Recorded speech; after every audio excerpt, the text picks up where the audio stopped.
Hello everybody, my name is Daulton Nelson and today I'd like to give my thoughts on a game I just beat. That game being Bug Fables, the Everlasting Sapling for the PC. Bug Fables is an RPG developed by Moonsprout Games and published by Dan Gen Entertainment. Back in the years of 2000 and 2004, Nintendo and Intelligent Systems graced Nintendo fans with some great RPGs in the form of the Paper Mario franchise. These two games, Paper Mario and Paper Mario the Thousand-Year-Old Door, are very beloved for their fun, yet simple RPG gameplay, their bright and colorful aesthetics, and their fantastic integration of the Super Mario universe. However, the follow-ups to these games have been less than stellar. Super Paper Mario was an RPG fused with a platformer to make this weird, abstract epic of a game. Paper Mario Sticker Star went back to the series' roots, but stripped out challenge and the fun. And the most recent entry in the series, Paper Mario Color Splash, doubled down on everything that made Sticker Star so mediocre. I've only played Paper Mario 64 and Super Paper Mario, but I can understand the frustration fans may have with the lack of anything close to an evolution of the gameplay they love so dearly. Luckily for them, the independent game scene that has sprung up over the past decade or so has a big portion of developers that are all about taking old properties and updating them with new, creative ideas for modern audiences. There are many great games that have come from this, like Super Meat Boy, Shovel Knight, Hover, Hollow Knight, and even Crimson Clover, which I covered recently. So I think it was only a matter of time before an up-and-coming developer swooped in and offered their own take on the classic Paper Mario formula. And that's what Moonsprout Games' Bug Fables does. Sort of. To say they put their own take on the Paper Mario formula would be overselling Bug Fables a little bit, as when I was playing through it, Bug Fables felt more derivative and familiar, rather than fresh and interesting. In fact, there's a lot of Paper Mario 64's DNA that is taken and just given a new coat of paint to try and pretend as if it's different. Just to name a few things off the top of my head, we have star pieces in the form of crystal berries, flower points in the form of teamwork points, or TP, level ups where the player can choose to extend their HP, TP, or badge points, badges, attacks, skills, and strategies during battles, action commands for attacking and blocking, character abilities that include Goombario's tattle ability in the form of Kabbu's knowledge of Bugaria, Cooper's Shell Toss ability in the form of V's Beamerang, Lackluster's Cloud Protection in the form of Leif's Bubble Shield. We have a desert town where you can climb on the top of buildings. In the same desert town, there's a medium you can find in a back alley, who you can then pay for a spontaneous bonus helping during battles.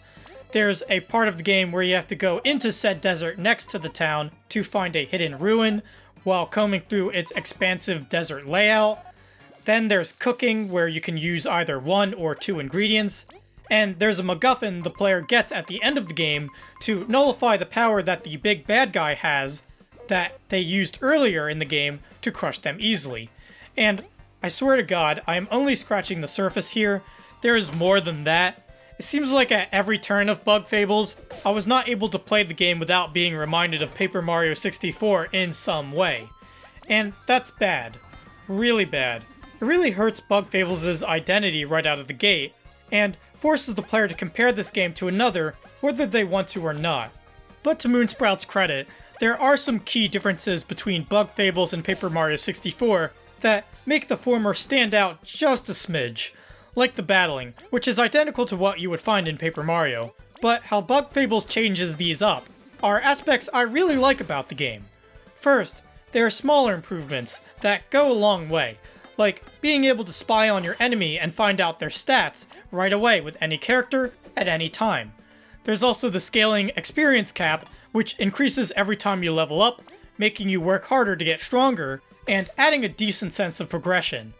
Then there are the bigger changes to the battling system that change things up a good bit, like team relaying, where you can give one party member's turn to another, making it so you can have a character act once, twice, or even 3 times if you want in a given turn. There's also a morale system where each time a character attacks, they get a little weaker. This plays nicely with team relaying, causing you to not just keep spamming attacks with the same character in the same turn. Finally, there are specific functions each of your party has that are helpful against certain enemies. Like, for example, enemies will be flying in the air, using cover, or be burrowed underground, causing the inability of attacking for 2 of your 3 party members. And the only way to make that enemy vulnerable is to attack them with the 1 party member you have left, like knocking enemies out of the air with V, or flipping enemies over with Kabbu, or unearthing foes with Leif. This combined with the relaying and the morale system makes for what I think is a more tougher and demanding experience than what you would find in Bug Fables' Influence. You actually have to think through battles a bit and plan ahead. The only problem I have with battles is that they started to get a little boring and stale around the mid-game. There wasn't anything from either new player abilities or enemy attacks that kept the battles feeling fresh. All the battles would just boil down to the same formula without much variation, especially with the badges, which Bug Fables doesn't place so much of an emphasis on. Most badges don't seem to add new abilities for the party, and rather provide stat boosts or battle bonuses. Another aspect of battles that I thought was a problem was how each character could only really bring down certain enemies, and thus, whenever a certain character fainted, and I still needed them to do things like knock enemies out of the air, and I didn't have a reviving item, I would at best have to flee from the fight, or at worst, intentionally lose and have to go back to my last save point. This is something Paper Mario did quite well, as all those abilities were held by Mario, thus you always had access to them no matter what. Outside of battles, you have some world traveling, again, very akin to what you would find in Paper Mario. Although, instead of following the iconic plumber, you follow 3 adventurers of the Bugaria kingdom on their quest to find the Everlasting Sapling, a magical, powerful object left behind and hidden somewhere in the world. Your adventuring team is made of Kabbu, a noble beetle who can recall all of Bulgarian history, V, a young, fiery rogue bee who seeks to explore and find treasure, and Leif, a moth lost in time who mysteriously has ice powers.